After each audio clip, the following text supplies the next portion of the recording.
ओर से और आप सबकी ओर से माननीय मुख्यमंत्री जी का हार्दिक अभिनंदन और हार्दिक स्वागत करता हूं।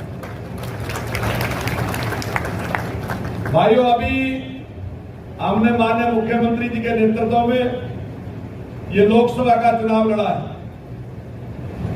और बहुत मजबूती के साथ आप सबने काम किया है। ये सच्चाई है कि हार जीत लगी रहती है और ठीक है कि यहां हम अपनी सीट पे हम जीत नहीं सके, उसका हमें दुख है। लेकिन एक तरफ इस बात का संतोष है, खुशी है कि देश के प्रधानमंत्री आदरणीय नरेंद्र मोदी जी बने और उनके मार्गदर्शन में जो एक सोच है विकसित राष्ट्र बनाने की, दुनिया का सिरमौर देश बनाने की, तो निश्चित तौर से आज हर भारतवासी उसमें उनके नेतृत्व में उसको देख रहा है। लेकिन भाइयों, यहां जो कुछ भी हुआ है, हमने मेहनत प्रयास आप सब कार्यकर्ताओं ने बहुत किया है। लेकिन आप नाटक देखते हैं कई बार ना, जब युद्ध होता है तो राक्षस माया कर देते हैं, माया, और उस माया का कुछ पता नहीं चलता। फिर अगर कोई साधारण व्यक्ति आता है तो फिर माया पे पार नहीं पा सकता।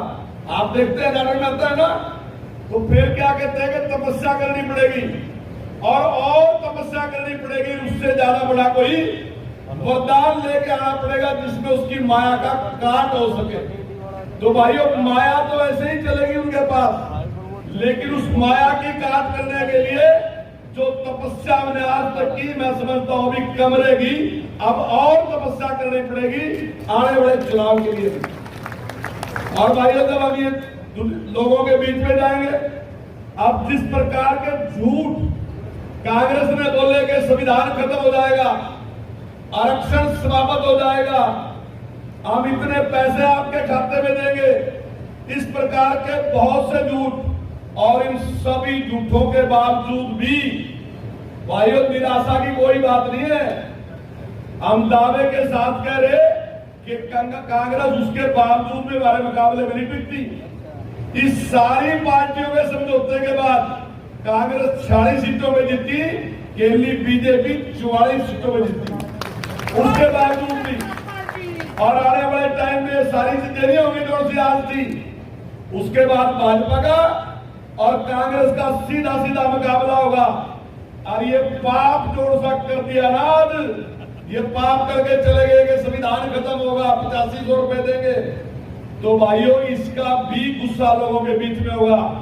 उनके मन में एक बात जरूर होगी कि ये लोग हमें क्या समझते हैं, झूठ बगा के हमें गुमराह करके इन्होंने वोट जो ली, तो निश्चित तौर से आने वाले टाइम में लोग उसका जवाब देंगे। तो भाइयों, हम सब ने मिलकर जिस प्रकार से हरियाणवी एक के लिए काम किया, जिस प्रकार से हमारे टाइम में हरियाणा ने प्रगति की, और मैं दावे के साथ कह रहा भाइयों, हमारी 4 विधानसभाएं हैं, हम चारों लोग जो चुनाव लड़े, अगर आज जनता के बीच में ये बात कहे खड़े कि भाइयों कोई बड़ा काम हमें ज्यादा जोर सा करना, मैंने कई बार अपने इलाके में कह लिया, कोई बड़ा काम नहीं बचा। सारे बड़े काम जो है इन 9.5 साल में हमारी सरकार ने करके दिखाए। और भाइयों, आने वाले टाइम में जो और काम भी है वो भी, और जिस प्रकार की निष्पक्षता हमने दिखाई, भाइयों हमारा सबसे बड़ा काम जो है वो ये काम है कि हमने लोगों का विश्वास पैदा किया दोबारा। भाइयों, आज तक हरियाणा में क्या गया था कि किसी को विश्वास नहीं रहा था। हर आदमी ने सोच लिया था सरकार जिसकी है, सारे संसाधन उसके है, अगर कोई नौकरी लगेगा तो सरकार का आदमी लगेगा या सरकार की सिफारिश से लगेगा। डेवलपमेंट होगी तो वहां होगी जहां की सरकार है, जहां का मुख्यमंत्री है उनकी डेवलपमेंट होगी, दूसरों की नहीं होगी। लेकिन 9.5 सालों में हमने इस चीज को जनता के बीच से खत्म कर दिया। आज हर आदमी इस बात का विश्वास करता है कि भले ही मैं सरकार का आदमी हूं या नहीं हूं, लेकिन सरकार मेरी चिंता करेगी। भले ही मैं सरकार से जुड़ा हुआ नहीं जुड़ा, लेकिन अगर मेरे पास काबिलियत होगी तो सरकार मेरी काबिलियत को मान्यता देगी। तो ये जो काम हमारी सरकार ने किए, तो भाई इन सबको लेकर हम जनता के बीच में जाएंगे और निश्चित तौर से आने वाले टाइम में जो हरियाणा की जनता है वो हमें आशीर्वाद देगी, भारतीय जनता पार्टी को आशीर्वाद देगी। इतनी बात कह के मैं अपनी बात समाप्त करता हूँ। आप सभी का बहुत बहुत धन्यवाद। जय श्री राम।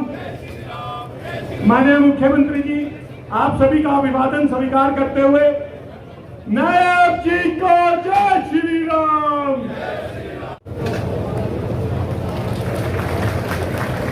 जोरदार तालियों के साथ माननीय मुख्यमंत्री जी का जिला में पहुंचने पर स्वागत करते हुए चौधरी कंवरपाल जी और माननीय विधायक जी, लोकप्रिय मुख्यमंत्री हरियाणा के को शब्दों द्वारा माननीय मुख्यमंत्री जी का यहाँ पहुंचने पर स्वागत करें, अभिनंदन करें। की हो रहे हैं क्यों?